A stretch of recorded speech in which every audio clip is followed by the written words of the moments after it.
හරි ළමයි. අන්තර්ජාතික වෙළඳාම කතා කරන්න යන්නේ. බලන්න.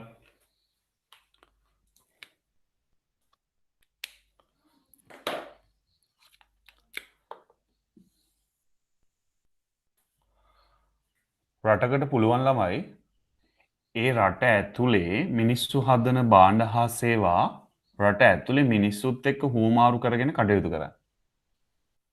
රට ඇතුලේ හදන භාණ්ඩ හා සේවා රට ඇතුලෙන් මිනිස්සුත් එක්ක හුවමාරු කරගෙන කටයුතු කරන්න පුළුවන්.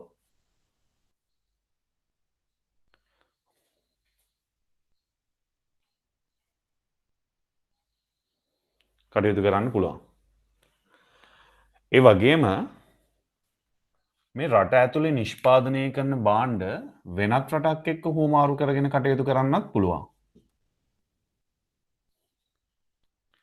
හිතන්නකො මේ කළු පාට පෑනෙන් මාක් කරලා තියෙන ශ්‍රී ලංකාව කියලා. ශ්‍රී ලංකාවට පුළුවන් ලංකාවේ නිෂ්පාදනය කරන භාණ්ඩ වෙනත් රටකට සපයන්න. අපි ඒකට ලංකාව පැත්තෙන් කියනවා ළමයි අපනයනය කියලා. එක්ස්පෝර්ට්.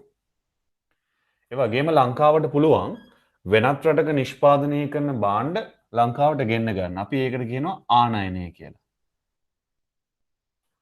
මෙන්න මේ රටවල් දෙකක් අතර සිදුවන අපනයන සහ ආනයන වෙළඳාමට තමයි අපි කියන්නේ අන්තර්ජාතික වෙළඳාම කියලා. ඒ කියන්නේ වෙනත් රටවල් එක්ක ගනුදෙනු වෙනවා.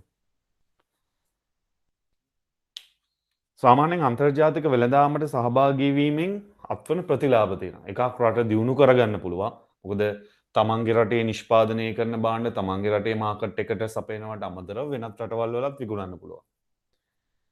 ඒ වගේම තමන්ගේ රටේ නිෂ්පාදනය වෙන්නේ නැති භාණ්ඩ වෙනත් රටවල් වලින් ගෙන්න ගන්න පුළුවන්. දැන් උදාහරණයක් විදිහට ලංකාවේ නම් අපි මේ ලංකාවේ පාරිභෝගිකයෝ විදිහට අපි පාවිච්චි කරන ගොඩාක් භාණ්ඩ ළමයි ලංකාවේ හැදෙන ඒවා නෙවෙයි. මෝටර් රථයක් ගත්තත්, ජංගම දුරකථනයක් ගත්තත්, පරිගණකයක් ගත්තත් එහෙම අපිට පුළුවන් වෙලා තියෙන මේ අන්තර්ජාතික වෙළඳාම නිසා. වගේ වාසි ගොඩාක් තියෙනවා.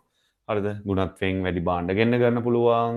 ඊට පස්සේ අඩු පිරිවැය අඩු මිල සඳහා පිටරට භාණ්ඩ ගෙන්න ගන්න පුළුවන්. පිටරට තාක්ෂණය ලංකාවට එනවා. හරිද? පිටරට සමාගම් වල නිෂ්පාදන ලංකාවට එනවා. ආයෝජනය වෙනවා ලංකාවේ. ඔය වගේ විශාල ප්‍රයෝජන සංඛ්‍යාවක් තියෙනවා. ඔකට තමයි අපි අන්තර්ජාතික වෙළඳාම කියන්නේ. සාමාන්‍යයෙන් ළමයි අන්තර්ජාතික වෙළඳාමේදී වෙන්නේ කිසියම් රටක් තමන්ට වාසිදායක භාණ්ඩය තමයි නිෂ්පාදනය කරලා වෙනත් රටවල් වලට යවන්නේ. උදාහරණයක් ලංකාව ළමයි තේ නිෂ්පාදනය කරලා පිටරට යවනවා.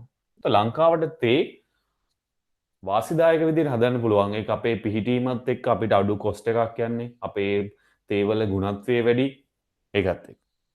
ගොඩක් වෙලාවට අපිට අවාසිදායක භාණ්ඩ තමයි අපි පිටරටින් ගෙන්නන්නේ. උදාහරණයක් මෝටර රථ අපි පිටරටින් ගෙන්න ගන්නවා. මෝටර රථ අපි හදන්න try කරත් අපිට ලොකු පිරිවැයක් යනවා. ඔන්න ඔහම අන්තර්ජාතික වෙළඳාමේදී වෙන්නේ අපිට වාසිදායක භාණ්ඩ අපි නිෂ්පාදනය කරලා පිටරට යවලා අපිට සාමාන්‍යයෙන් අවාසිදායක භාණ්ඩ පිටරටින් ගෙන්න ගන්නවා. ආර්ථික විද්‍යාවේ ඔය අන්තර්ජාතික වෙළඳාමක් සඳහා සහභාගී වෙද්දී වාසිදායක භාණ්ඩ මොනවාද අවාසිදායක භාණ්ඩ මොනවාද කියලා හඳුනගන්න මූලධර්ම දෙකක් තියෙනවා. එකක් නිරපේක්ෂ වාසි මූලධර්මය, අනිත් එක සාපේක්ෂ වාසි මූලධර්මය. මං ස්ටඩි පැක් එකේ තියෙන උදාහරණයෙන් ඔයාලට පැහැදිලි කරන්නම් මොකක්ද නිරපේක්ෂ වාසි මූලධර්මය සහ මොකක්ද සාපේක්ෂ වාසි මූලධර්මය කියලා කියන්නේ. මේ බලන්න.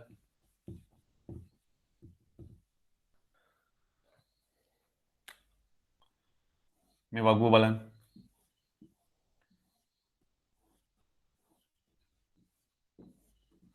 මේ පැත්තේ රට තියෙනවා පල්ලෙහාට. මේ පැත්තේ තියෙනවා භාණ්ඩ. රෙදි සහ සහල්.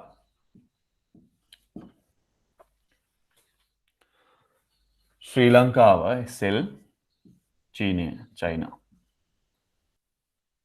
මේ දාලා තියෙන්නේ ළමයි යෙදෝම් ඒකකයකින් බිහි කරන්න පුළුවන් නිමෝම් ප්‍රමාණය ගැන රටවල් දෙකට. යෙදෝම් ඒකකයෙන් ශ්‍රී ලංකාවට රෙදි ඒකක 8ක් හදන්න පුළුවන්. චීනෙට නම් රෙදි ඒකක 4ක් හදන්න පුළුවන්.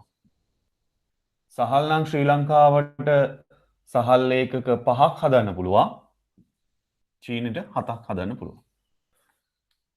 එතකොට මේ දාලා තියෙන්නේ යෙදෝම් ඒකකයකින් බිහි කරන නිමෝමනේ. එතකොට මේ තොරතුරු අනුව අපි බැලුවොත් ශ්‍රී ලංකාවට එක යෙදවුම් ඒකකයකින් රෙදි ඒකක 8ක් හදන්න පුළුවන්. චීනෙට හදන්න පුළුවන් 4යි. එහෙනම් වාට පේනවා රෙදි සම්බන්ධයෙන් වඩාත් වාසිදායක තත්ත්වයේ තියෙන ශ්‍රී ලංකාවට. මොකද ශ්‍රී ලංකාවට රෙදි ඒකක 8ක් හදන්න පුළුවන්. චීනෙට සහල් ඒකක බැලුවොත් ශ්‍රී ලංකාවට සහල් ඒකක 5යි, චීනෙට සහල් ඒකක 7යි. එතන සහල් හදන්න පුළුවන් චීනෙට. එහෙනම් මතක තියාගන්න අර මං කිව්වා වගේ ශ්‍රී ලංකාවට මෙතන වාසිදායක භාණ්ඩය වෙන්නේ රෙදි. චීනෙට වාසිදායක භාණ්ඩය වෙන්නේ සහල්. ඒකට අන්තර්ජාතික වෙළඳාමේදී සිද්ධ වෙන්නේ අර ශ්‍රී ලංකාවට රෙදි වාසිදායක නිකා ශ්‍රී ලංකාව රෙදි යවනවා චීනෙට. චීනෙට සහල් නිෂ්පාදනයේ වාසි නිසා චීනේ සහල් දෙනවා ශ්‍රී ලංකාවට. එතකොට ලංකාව රෙදි හදලා රෙදි කොටසක් චීනෙට දෙනවා. චීනේ සහල් හදලා සහල් වලින් කොටසක් ශ්‍රී ලංකාවට දෙනවා. එතකොට මෙන්න මෙහෙම භාණ්ඩ හෝමාරු වෙනවා. එතකොට මෙතන ඔයා දකින්න ඇති මෙන්න මේකට තමයි নিরপেক্ষ වාසි මූලධර්මය කියන්නේ. নিরপেক্ষ වාසි මූලධර්මයේ අපි වාසිය හොයන්නේ කිසියම් රටක් යම් භාණ්ඩයක් සම්බන්ධයෙන් තවත් රටකට වඩා වැඩි පළදාවකින් හදන්න පුළුවන් නම් මෙයා 4 වුණාට ලංකාව 8යි. සහල් සම්බන්ධයෙන් ශ්‍රී ලංකාව 5 වුණාට චීනෙ 7යි. එතකොට චීනෙත් තමයි හදන්න පුළුවන්. කිසියම් රටක් තවත් රටකට සාපේක්ෂව වැඩි පළදාවකින් හදන්න පුළුවන් නම් අපි ඒකට කියනවා নিরপেক্ষ වාසි මූලධර්මය.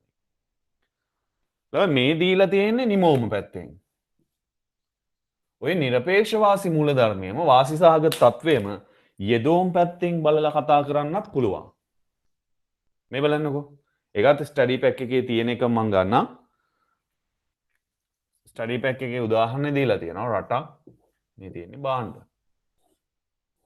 මේ පැත්තේ රට තියෙනවා. ඒකේ ශ්‍රී ලංකාව සහ චීනය. මේ වෙන උදාහරණයක්. මේකේ දීලා තියෙන්නේ නිමෝමක් හදන්න. ඒ කියන්නේ අදාළ භාණ්ඩ ඒකකය හදන්න වැයවන යෙදවුම් ප්‍රමාණය. ශ්‍රම පැය කියලා කියන්නේ ඒකනේ. යෙදවුම් ප්‍රමාණය. ඒතර යෙදවුම් ප්‍රමාණය දුන්නොත් වාසසහගත තත්ත්වය හඳුනගන්න පොඩ්ඩක් වෙනස් විදියකට. වෙනස් විදියකට කියන්නේ මේ බලන්න. මෙයාට ශ්‍රම පැය 4යි 8යි. මෙයාට 7යි. මෙයාට 5යි. මේ දීලා තියෙන්නේ රෙදි වල ශ්‍රම පැය.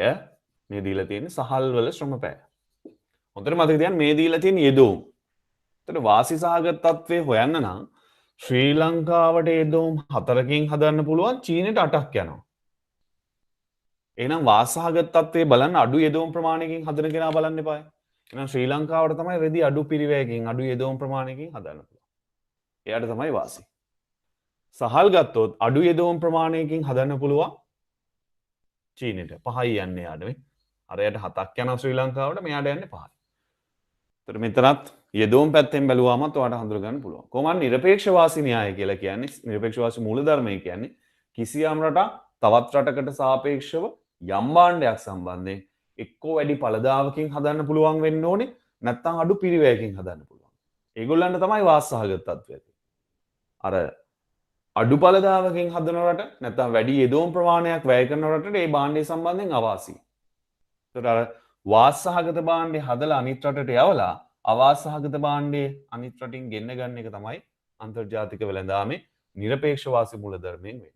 ඔක තමයි নিরপেক্ষ වාසි මූලධර්මය කියලා කියන්නේ. ඒතර විභාගයේම নিরপেক্ষ වාසිය හොයන්න කියලා කිව්වොත් බලන්න නිමෝම් පැත්තෙන්ද දීලා තියෙන්නේ යෙදවුම් පැත්තෙන්ද කියලා. නිමෝම් පැත්තෙන් බැලුවොත් කවුද වැඩි නිමෝමක් හදන්නේ කියලා බලන්න. යෙදවුම් පැත්තෙන් දීලා තිබ්බොත් අඩු යෙදවුම් ප්‍රමාණයෙන් හදන්නේ කවුද කියලා බලන්න. එයාට තමයි වාසසහගත තත්ත්වය තියෙන්නේ. ඔය নিরপেক্ষ වාසි මූලධර්ම. ඒ වගේම ළමයි සාපේක්ෂ වාසි මූලධර්මය කියලා එකකුත් තියෙනවා. මේ සාපේක්ෂ වාසි මූලධර්මය තමයි নিরপেক্ষ වාසි මූලධර්මයට වඩා වැදගත්. මොකද සමහර වෙලාවල ළමයි নিরপেক্ষ වාසි මූලධර්මය අනුව භාණ්ඩ දෙකේම වැඩි වාසිය කියන්නේ වැඩි පළදාවකින් හරි අඩු යෙදවුම් ප්‍රමාණයකින් හදන්න පුළුවන් වෙන්නේ තනි රටට වෙන්න පුළුවන්. එතන අර දෙකේම ශ්‍රී ලංකාවට තමයි රෙදිත් අඩු යෙදවුම් ප්‍රමාණයකින් හදන්න පුළුවන් සහලුත් අඩු යෙදවුම්. ඒතර එහෙම වුණාම අනිත් රටත් එක්ක හෝමාරු කරගන්න භාණ්ඩයක් පේන්නේ නැහැ නේ මූලධර්මයේ. ඉතින් ඔයකට ඔය දුර්වලතාවය මගහරවන්න තමයි සාපේක්ෂවාසී මූලධර්මය කියන කන්සෙප්ට් එක බිහි වෙලා තියෙන්නේ.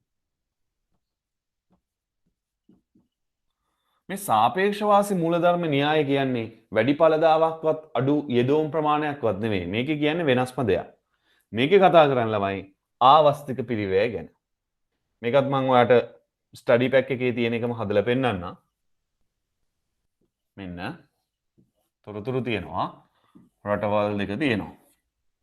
ස්ටඩි පැක් එකේ තියෙන තොරතුරු අනුව රට තියෙන්නේ ඇමරිකාවයි කැනඩාවයි.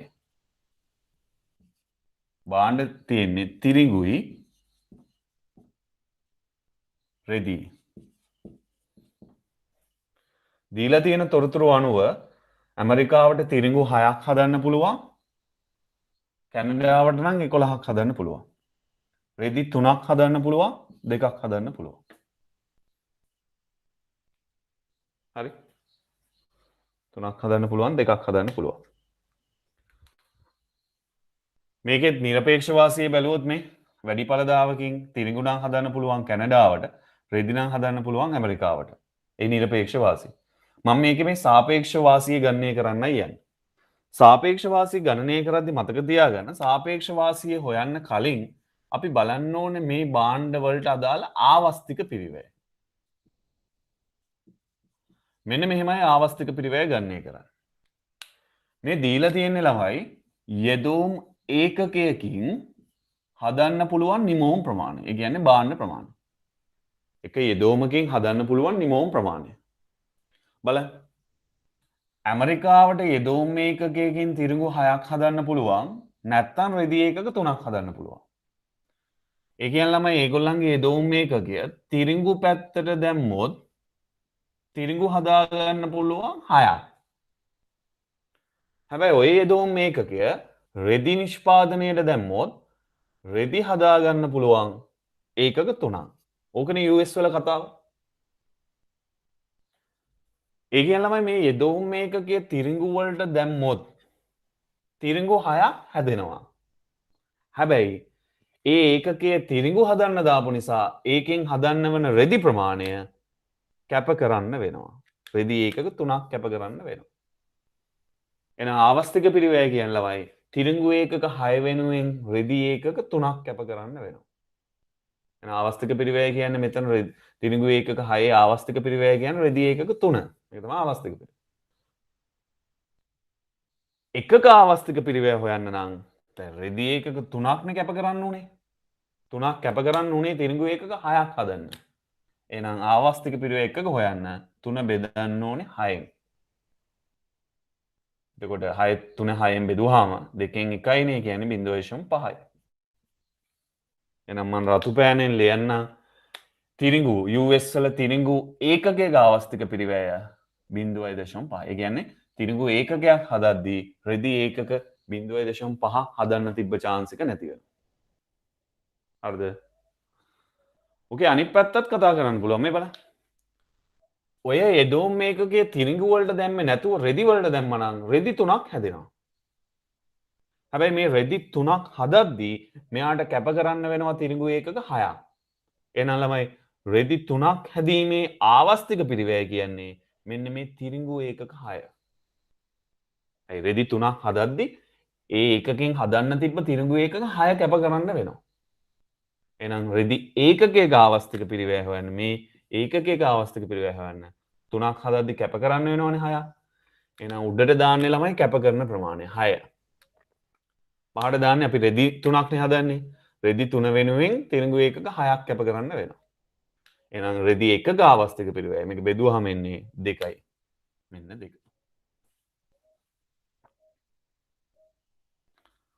ඔය US වල තිරිඟු රෙදි බැලුවා. කැනඩාවෙත් බැලුවොත් ඔය වගේම කතාවක් තියෙනවා. මේ බලන්න.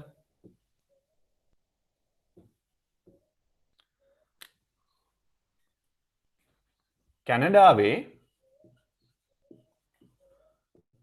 එක යෙදෝම් මේකකයකින් ඒගොල්ලන්ට තිරිඟු හැදුවොත් හදන්න පුළුවන් 11. තිරිඟු හැදුවොත් 11ක් හදන්න පුළුවන්. හැබැයි ඒකකයේ රෙදි වලට දැම්මොත් රෙදි හදන්න පුළුවන් 2ක්. එන ළමයි තිරිඟු ඒකක 11ක් හදද්දී ඒකෙන් හදන්න තිබ්බ රෙදි ඒකක දෙක කැප කරන්න වෙනවා ආවස්තික පිරිවැය. 11ක ආවස්තික පිරිවැය රෙදි ඒකක දෙකයි. තිරිඟු ඒකක 11ක් හදද්දී රෙදි ඒකක දෙකක්. නේ එකක ආවස්තික පිරිවැය හොයන්න නම් කැප කරන ප්‍රමාණය රෙදි ඒකක දෙකනේ. මේ දෙක කීයක් හදන්නද කැප කරන් තිරිඟු ඒකක 11ක් හදන්න. දෙක බෙදන්න ඕනේ 11යි. එතකොට එනවා 0යි 20ට නම් 1යි 9ක් ඉතුරුයි 90ට 11 ඒවා 8යි. 0.18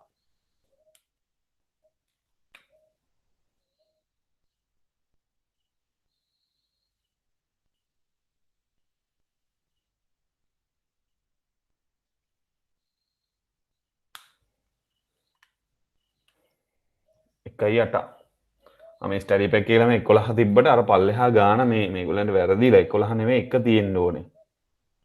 හරි? මේ පල්ලෙහා ගාන දැන් 1 කියලා හිතලා තමයි හදලා තියෙන්නේ. එකයි. ස්ටඩි පැක් එකේ එක හදාගන්න. හොඳේ උඩ ගානේ 6ට පල්ලෙහා 11 නෙමෙයි 1 වෙන්න ඕනේ. 1 කියලා හිතාගෙන තමයි පල්ලෙහා ගාන හදලා තියෙන්නේ. ස්ටඩි පැක් එකේ වැරදි. නේ? ඒකනේ දෙක එකෙන් බෙදුවාම ආවස්තික පිරිවැය 2යි කියලා අරන් තියෙන පල්ලෙහා වගුවේ. 2යි. හරි ඒක හදාගන්න. ඒ කියන්නේ තිරිඟු එක 1යි නැත්නම් රෙදි ඒකක 2යි. මම ඒක තමයි බැලුවේ බෙදෙන්නේ නැති ගානක් එන්නේ කොහොමද කියලා. එනවා ලේසි අවබෝධ කරගන්න ලේසියෙන් බෙදෙන ගානක් දැම්මොත් ඒක ඒගොල්ලන්ට මිස්ටේක් එකක් වෙලා. ඒත් තිරිඟු ඒකකයක් හදන්න රෙදි ඒකක දෙකක් කැප කරන්න වෙනවා. එතකොට එකක ආවස්තික පිරිවැය රෙදි ඒකක 2යි. බෙදුවාමත් වෙනවා. නිකන් බැලුවාමත් තියෙනවා. කැනඩාව ඔය ශ්‍රමේකකය රෙදි වලට හැදුවොත් රෙදි ඒකක දෙකක් හදන්න පුළුවන්. හැබැයි තිරිඟු ඒකක කැප කරන්න වෙනවා. එහෙනම් රෙදි ඒකක දෙකක් වෙනුවෙන් තිරිඟු එකක් කැප කරන්න වෙනවා. කැප කරන ප්‍රමාණය 1යි. කීයක් හදන්නද රෙදි? දෙකක් හදන්න. එහෙනම් එකක ආවස්තික පිරිවැය හැවුවාම ඉන්නේ 0.5යි. මෙන්න ආවස්තික පිරිවැය හැවුවා. සාපේක්ෂ වාසිය ගණනය කරන්න නම් මුලින් ඔයා ආවස්තික පිරිවැය හොයාගෙන ඉන්න ඕනේ. ඊට පස්සේ තමයි සාපේක්ෂ වාසිය දෙන්නේ. සාපේක්ෂ වාසි න්‍යාය කියන්නේ මේකයි ළමයි. දැන් නිරපේක්ෂකයේ කිව්වේ යම් රටක් තවත් රටකට සාපේක්ෂව එක්ක වැඩි ඵලදායකින් නැත්නම් අඩු යෙදවුම් ප්‍රමාණයකින් හදන්න ඕනේ. සාපේක්ෂ වාසිය කියන්නේ කිසියම් රටක් තවත් රටකට සාපේක්ෂව යම් භාණ්ඩයක් සම්බන්ධයෙන් අඩු ආවස්තික පිරිවැයකින් හදනවා නම් එයාට තමයි වාසිය තියෙන්නේ. එහෙනම් බලන්නකෝ තිරිඟු අඩු ආවස්තික පිරිවැයකින් හදන්න පුළුවන් කාටද? US ලට. එහෙනම් මෙයාට තමයි මේ තිරිඟු වල වාසිය තියෙන්නේ. වාසිදායක US ලට තිරිඟු තමයි වාසිදායක භාණ්ඩය. රෙදිවල අඩු ආවස්තික පිරිවැය තියෙන්නේ 0.5 දෙකට වඩා 0.5 අඩු රෙදිවල. මේ පැත්තෙන් බලන්න රෙදි. එතකොට 0.5. එහෙනම් කැනඩාවට සාපේක්ෂ වාසිය තියෙනවා රෙදි සම්බන්ධයෙන්. එතකොට සාපේක්ෂ වාසි න්‍යාය කියන්නේ අඩු ආවස්තික පිරිවැයක් තියෙන භාණ්ඩය හදලා අනිත් රටට යවන්න ඕනේ. වැඩි ආවස්තික පිරිවැයක් තියෙන භාණ්ඩය අනිත් රටින් ගෙන්න ගන්න ඕනේ කියලා. ඔක තමයි සාපේක්ෂ වාසි න්‍යාය කිව්වේ. හරි. ඔච්චරයි සාපේක්ෂ වාසි න්‍යායයි. ඒ මූලාශ්‍ර ටිකක් තියෙනවා ළමයි එහෙම වාසිය ඇති වෙන්න අර සම්පත් සම්භාරය පිළ දැන් මේ කියන්නේ එක භාණ්ඩයක් තවත් රටකට සාපේක්ෂව වාසී කියලානේ.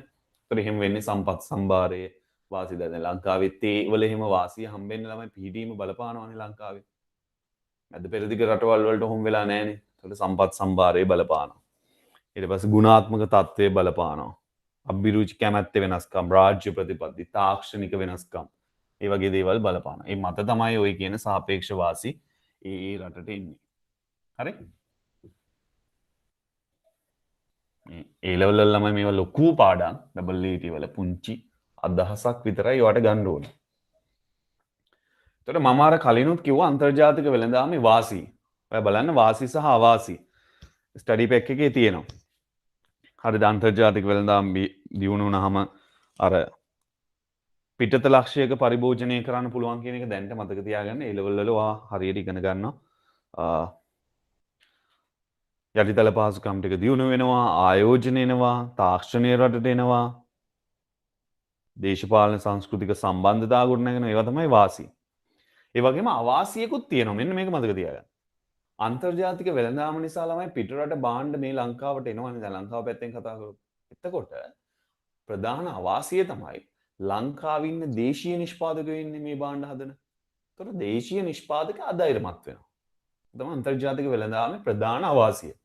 අන්තර්ජාතික වෙළඳාම නිසා ඒ භාණ්ඩ හදන දේශීය නිෂ්පාදකයෝ ආදායමත්. දැන් උදාහරණයක් ඔය දැන් ලංකාවේ ගත්තොත් ලොකු ලුණු ඔය බොම්බයි ලුණු කියලා අපි කියන්නේ. ඒ වගේ ඒවා පිටරටින් ගෙන්නනවා. ආනයනය කරනවා. එහෙම වුණාම වෙන්නේ අර ලංකාවේ ඒ දේවල් නිෂ්පාදනය කරන නිෂ්පාදක ආදායමත් වෙනවා. උදාහරණ එහෙම භාණ්ඩ ගෙන්නන සමහර ඒ වගේ මිල ගොඩාක් අඩුයි. සමහර වෙලාවට ඒ ප්‍රයිස් එකට අපිට මේ ඉන්න නිෂ්පාදකයන් නිෂ්පාදනය කරන්න බෑ. ඉතින් ඔය වගේ ප්‍රශ්න තියෙන නිසා දේශීය නිෂ්පාදක ආදායමත් වෙනවා. සමහර වෙලාවට රටවල් ඔය අන්තර්ජාතික වෙළඳාම බාධා පමුණුවන යම් යම් දේවල් රජය විසින් කරනවා. අන්න ඒවට තමයි අපි කියන්නේ ආරක්ෂණවාදී ප්‍රතිපත්ති කියලා. ආරක්ෂණවාදී කියන්නේ ඕකට. ප්‍රධාන වශයෙන් ළමයි ආරක්ෂණවාදී ප්‍රතිපත්තිය විදිහට ප්‍රධාන වශයෙන් කියන්නේ තීරුබදු. ටැක්ස් එකක් ගහනවා. තීරුබදු ආනයන අපනයන වලට ගහන ටැක්ස් එක. සාමාන්‍ය ළමයි ගොඩාක් රටවල් අපනයන වලට ටැක්ස් ගහන්නේ නැහැ. ආනයන වලට තමයි ටැක්ස් ගහන්නේ. මොකද අපනයන වලින් විදේශ විනිමය රටට එනවනේ. ආනයන වලින් තමයි විදේශ විනිමය පිටරටවල් වලට ගලන් යන්නේ.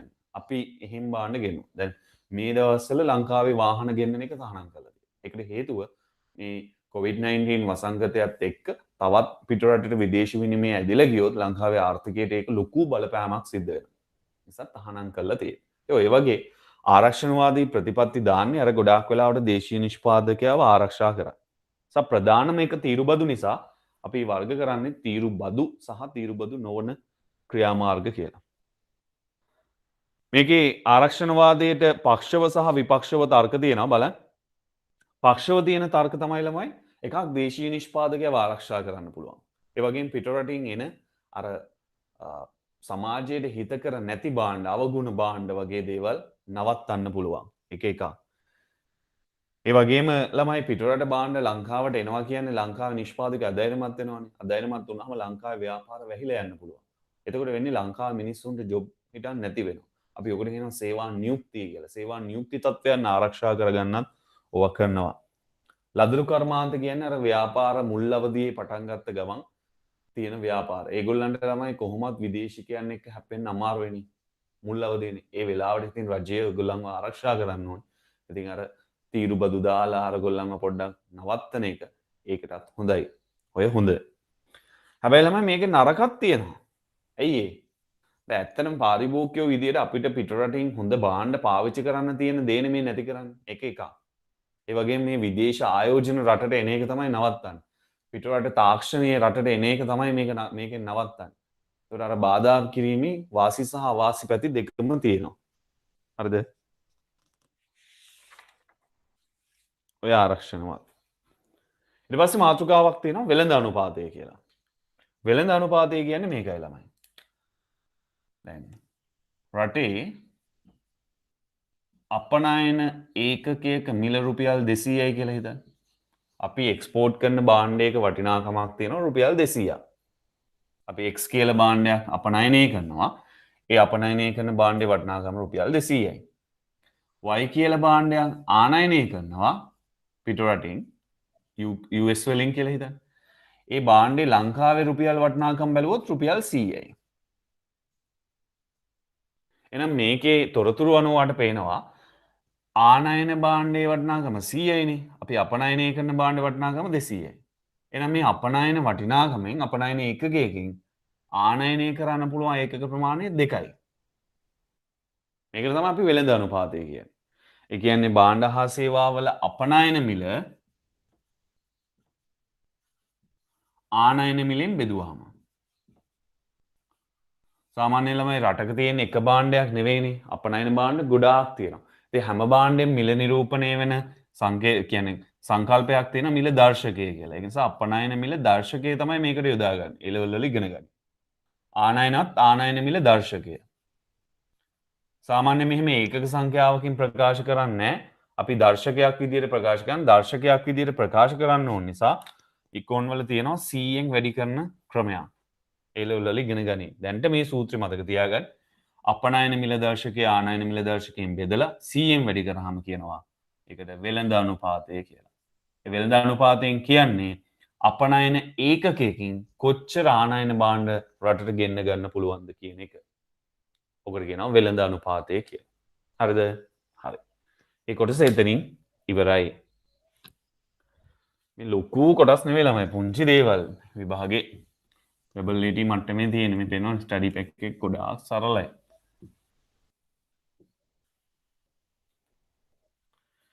ඊට පස්සේ තියෙනවා ගෙවුම් ශේෂ ලේඛනය කියලා මාතෘකාවක්. මේක ළමයි මේ ස්ට්‍රක්චර් එක විතරයි ඩබල් AT මට්ටමේ තියෙන්නේ. එළවල නම් මේවා ලොකු පාඩම්. ගෙවුම් ශේෂ ලේඛනය කියලා කියන්නේ කිසියම් රට ඇතුලේ සිදුවන ගනුදෙනු නෙවෙයි. වෙනත් රටවල් එක්ක කරන ගනුදෙනු තියෙන්නේ. උදාහරණයක් වා කඩේට ගිහිල්ලා භාණ්ඩයක් ගත්තාම ඒක ලංකාව ඇතුලේ සිදුවන ගනුදෙනුවක්. ඒ වගේම රටවල් වෙනත් රටවල් එක්ක ගනුදෙනු. උදාහරණ ආනයන අපනයන. පිට රටේ ඉඳන් ඕගොල්ලන්ගේ ගෙදර කවුරු හරි නෑදෑ කෙනෙක් ගෙදරට එවන සල්ලි. විදේශ රටවල් අපිට දෙන ණය. අර අපි විදේශ රටවල් වලට කරන ගෙවීම්. ඔන්න ඔය විදේශ විනිමය හරහා සිදුවන ගනුදෙනු වාර්තා කරන ලේඛනය තමයි ගෙවුම් ශේෂ ලේඛනය කියන්නේ. මේක ළමයි ප්‍රධාන ගිණුම් තුනක් තියෙනවා. එකක් වර්තන ගිණුම. අනිත් එක ප්‍රාග්ධන ගිණුම. අනිත් එක මූල්‍ය ගිණුම. මෙන්න මේ සංරචක විතරක් මතක තියාගන්න. ගෙවුම් ශේෂ ලේඛනයේ කොටස් තුනයි වර්තන ගිණුම, ප්‍රාග්ධන ගිණුම, මූල්‍ය ගිණුම. වර්තන ගිණුමේ ළමයි අණු කොටස් ගිණුම් තියෙනවා. ඒ කියන්නේ මේකට අදාළ ගිණුම් තියෙනවා හතරක්. එකක් භාණ්ඩ ගිණුම, අනිත් එක සේවා ගිණුම, අනිත් එක ප්‍රාථමික ආදායම් ගිණුම,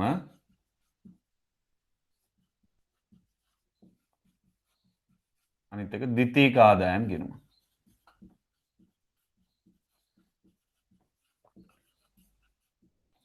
මතක තියාගන්න මේ වර්තන ගිණුම යටතේ දාන්නේ රටක් වෙනත් රටවල් එක්ක කරන ගනුදෙනු වල තියෙන නිරන්තරයෙන් සිදුවන ගනුදෙනු. දැන් ආනයන අපනයන නිරන්තරයෙන් වෙනවා. සේවා අපි සපේ ගන්නවා ඒගොල්ලන්ගෙන් ගන්නවා නිරන්තරයෙන් වෙනවා. සාධක හුවමාරු වලට අදාළ ගෙවීම් නිරන්තරයෙන් වෙනවා. අර පිට රටේ ඉඳන් මිනිස්සු එවන සල්ලි ඒවා නිරන්තරයෙන් වෙනවා. ඒ දේවල් තමයි වර්තන ගිණුමේ දාන්නේ. ඒක ළමයි අර භාණ්ඩ ආපනයන සහ ආනයන දාන්නේ භාණ්ඩ වලට අදාළ අපනයන ආනයන දාන්නේ භාණ්ඩ ගිණුමේ. සේවාවක් අපි සපයගෙන හරි ඒගොල්ලන්ට අපි සපයලා හරි සේවා සම්බන්ධයෙන් දාන්නේ සේවා ගිණුමේ. සාධක සම්බන්ධයෙන් ඒ කියන්නේ හිතන්නකෝ ප්‍රාග්ධන සාධකයක් අපි ඒගොල්ලන්ගෙන් සපයගත්තා කියලා. නැත්නම් ඒගොල්ලන්ට අපි ප්‍රාග්ධන සාධකයක්. එතකොට ලැබීම් සහ ගෙවීම් අපිට ගාණක් දෙන්න ඕනේ. අපෙන් නම් ඒගොල්ලන් ගත්තේ. ඒගොල්ලන්ගෙන් අපි කියන්නේ පිට රටවල් වලින් අපි ගත්තා නම් අපි ගෙවන්න ඕනේ. ඒව දාන්නේ මේක. ද්විතීයික ආදායම් කියන්නේ අර පිට රටවල් වල ඉඳන් නිකන් සල්ලි එවන්නේ ඔය ගෙවල් වලට දැන් පිට රට වැඩ ගිය මිනිස්සු එහෙම සල්ලි එවන්නේ. අන්න ඒව තමයි ද්විතීයික ආදායම් ගිණුමට දාන්නේ. ඒවට අපි කියනවා සංක්‍රාම කියලා. ඒ දේවල් දානවා මේකේ. ප්‍රාග්ධන ස්වරූපේ ඒ කියන්නේ අර නිරන්තරයෙන් සිද්ධ වෙන්නේ නැති හරිද? යන්ත්‍ර සූත්‍ර ගන්න ඒවා අන්න ඒ වගේ දේවල් දානවා ප්‍රාග්ධන ගිණුමේ. මේකට මීට අමතරව ළමයි අර තව තියෙන ඔය පේටන් බලපත්‍ර වලට අදාළ වෙළඳ ලකුණට අදාළ ට්‍රේඩ්මාර්ක් ඒවට අදාළ රටවල් අතර ගෙවීම් සිද්ධ වෙනවා නම් ගෙවීම් ලැබීම් ඒව දාන්නේ ප්‍රාග්ධන ගිණුම. මූල්‍ය ගිණුමේ දාන්නේ සියලුම මූල්‍ය වත්කම් සහ වගකීම්.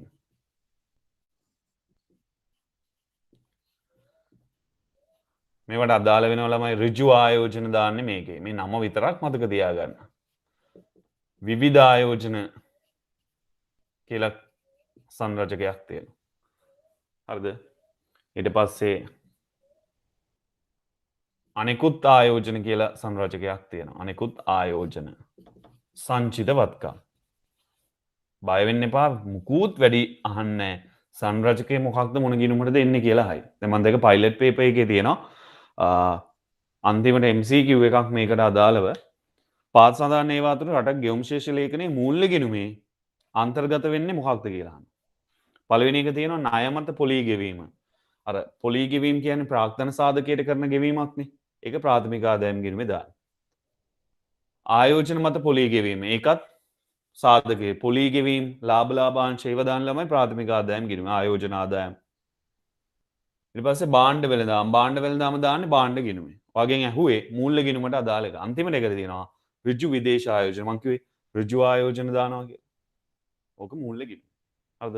මෙන්න මේ ගිණුම් තුන විතරක් මතක තියාගෙන මේ සංරචක ටික පොඩ්ඩක් මතක තියාගන්න. මොකේටද දාන්නේ කියලා ඇහුවොත් ටක් ගාලා වර්තන ගිණුමටද ප්‍රාක්තන ගිණුමටද මූල්‍ය ගිණුමටද කියලා කියා ගන්න පුළුවන් වෙන දැනුම තිබ්බනම් හොඳටම ප්‍රමාණවත්.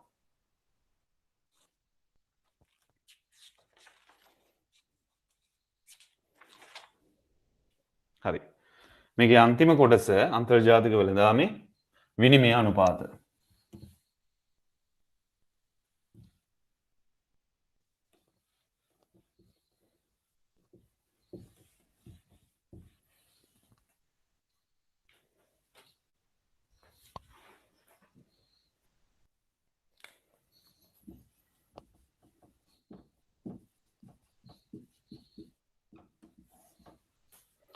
මෙබලන්න. විනිමය අනුපාතය කියන්නේ එක් රටක ව්‍යවහාර මුදල් ඒකකයක් තවත් රටක ව්‍යවහාර මුදලින් ප්‍රකාශ කිරීම. ඒ කියන්නේ රට රටවල් අතර මුදල් හුවමාරු වන අනුපාතයට තමයි විනිමය අනුපාතිකය කියලා කියන්නේ. එක් රටක ව්‍යවහාර මුදල් ඒකකයක් තවත් රටක ව්‍යවහාර මුදලින් ප්‍රකාශ කිරීම. ඔක කියනවා විනිමය අනුපාතයක් කියලා. හරිද? එක් රටක ව්‍යවහාර මුදල් ඒකකයක් තවත් රටක ව්‍යවහාර මුදලින් ප්‍රකාශ කිරීම. මේක ළමයි මේ බලන්න අපි නිතර දන්න එකයි US ඩොලර් එක ශ්‍රී ලංකාවේ රුපියල් වලින් 180ක් කියලා හිතන්න. මෙන්න විනිමය අනුපාතය. ඒතර මෙතන ඔයාට පේනවා ඇති මෙතන මම දාලා තියෙන ලංකාව පැත්තේ මේ ලංකාවේ මුදල් නෙවෙයි මේ විදේශ රටේ මුදල්. මේ පැත්තේ දාලා තියෙන රුපියල් කියන්නේ ලංකාවේ මුදල්. ඒ කියන්නේ දේශීය රටේ මුදල්.